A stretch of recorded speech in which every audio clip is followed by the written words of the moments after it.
So what time is it for you? It is 4:37 a.m. What are you doing out of bed? Talking to you, babe. Well, then I said, let's do it now. I didn't mean that. I didn't realise it was that time for you, so I do apologise. Considering I was in my pajamas half hour ago, I think I look great. You look fantastic. Considering that I'm probably about 10 or 15 minutes away from getting dressed to go for a gig, I probably look pretty good too. 10 or 15 minutes we have. I better hurry up. It's been so long since we've talked, Damien. I can't believe it. Well, yeah, because I finished my law degree. So, wow. The last 2 years of my life have been tied up with law stuff, and it hasn't been as easy to be online all the time. Right. You know, so yeah, I kind of have been a little bit missing, but I've since finished my law degree and am now moonlighting as a lawyer. You know, some people work as a lawyer and moonlight as a musician. I work as a musician and moonlight as a lawyer. Well, I think that's right. I think that's the way it should be. Moonlighting as a lawyer, I like that. That should be the title of the piece. I don't know whether my clients like it that much, but no, that's not true. When I say moonlighting as a lawyer, I still, you know, my days are spent doing the law stuff, and my evenings are filled with musical joy. What's your favorite song right now? Is it that new one I was listening to on Google Plus that you had on Google Plus? If anyone came to me right now and said, I want to go to YouTube or I want to go online and listen to a song of yours, which one should I listen to? I would probably say Meltdown, because that probably seems to be... I always love Meltdown. People love the piano thing, I think. You know, I think people really love the piano.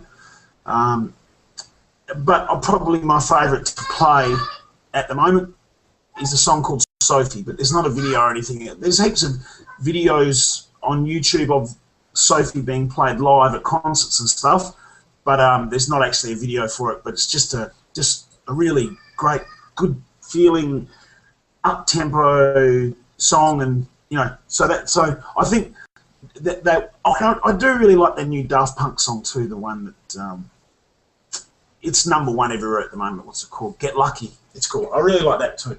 So yeah, that's one of my favorites. That's my favorite new one, but I like Sophie too. That's a really good one. But I've always liked Meltdown. Always. Yeah. It speaks to me because I have a lot of meltdowns. Well, it's funny, Libby, because people, quite a few people have said to me that, oh, this is such a great thing because I always turn to that song when I'm having a meltdown. And I always say to people, yeah, well, it wasn't actually originally penned as an idea centered on a human being having a meltdown. No, it's not. I know that. But it doesn't matter. It's like people always say, it's, you know, the meaning of the song lies with the listener, you know, whatever the person who's listening to it takes it to be. No, people are having to do new things to get their music out. That's what Amused Now is trying to do. They're trying to find ways for musicians to get their music out and get paid for their music. Get paid. Well, they're trying to find a way. We're trying to find a way for them to get the music out and get paid for it. Indie musicians to get paid for their music. Well, there's a lot of ways. There's a lot of ways for musicians to get paid, and the biggest.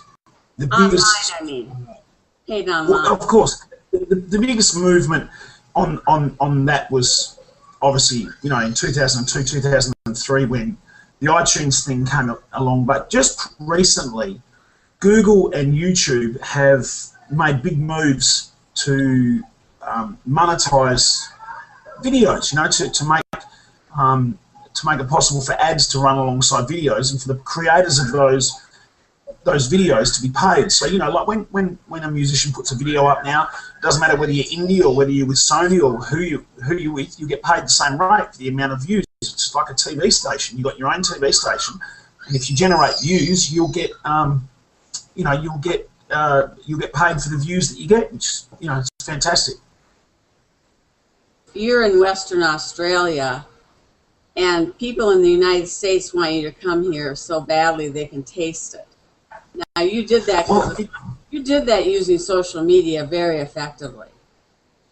The social media has been a great forum, and one of the things that I've come to be mindful of in the last 24 months is that you can reach as far as you want to reach with social media, and you can get in touch with the most amazing people in the world. You can find the greatest friends in the world, but it still comes back to the music. You have to have the music. The music needs to connect with people, because you just might be, I might just be a wonderful guy. People just might really like me, right? Like chatting with me, tweeting with me, communicating with me via the internet. But then when you turn them to the songs have got to have an inner strength that connects with people, that people can then say, not only do I know them on a social media level, but I also connect with the song. I understand what the song is. So I've done a lot of tests with my songs and tried different ways to find out, and I can tell the songs that people are connecting with. There's one song in particular that we have out there in the stratosphere, which is called "Take Me."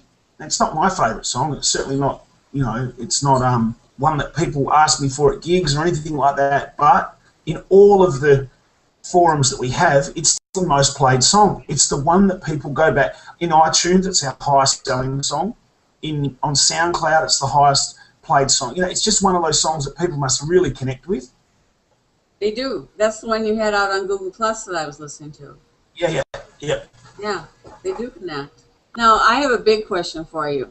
Don't you think that indie musicians have changed the face of music, the music industry? Well, I think it's an interesting prospect, Libby, because I think that indie musicians were always here, and they were always doing exactly what they're doing now, except the internet obviously has provided a forum for them to make more noise, to become louder, and as fantastic as it is, it could actually be a bit of a problem in that indie musicians now are making so much noise that the guys that were previously and historically the only ones that made noise, it's getting harder to hear them. So there's a good thing in that there's so much more music available to people now. It's so much easier for musicians to get their music to people. But the people at the top that do it as a profession, or they live off it or whatever, are having to find new ways to derive incomes from it. And the upside of that for the audience and for the listener is bands like Fleetwood Mac and bands like the Eagles have been forced to go back on the road to tour. So there's a great result for audiences, because now that some of these bands that never needed to tour are now back out touring again. You're a doll. Thank you.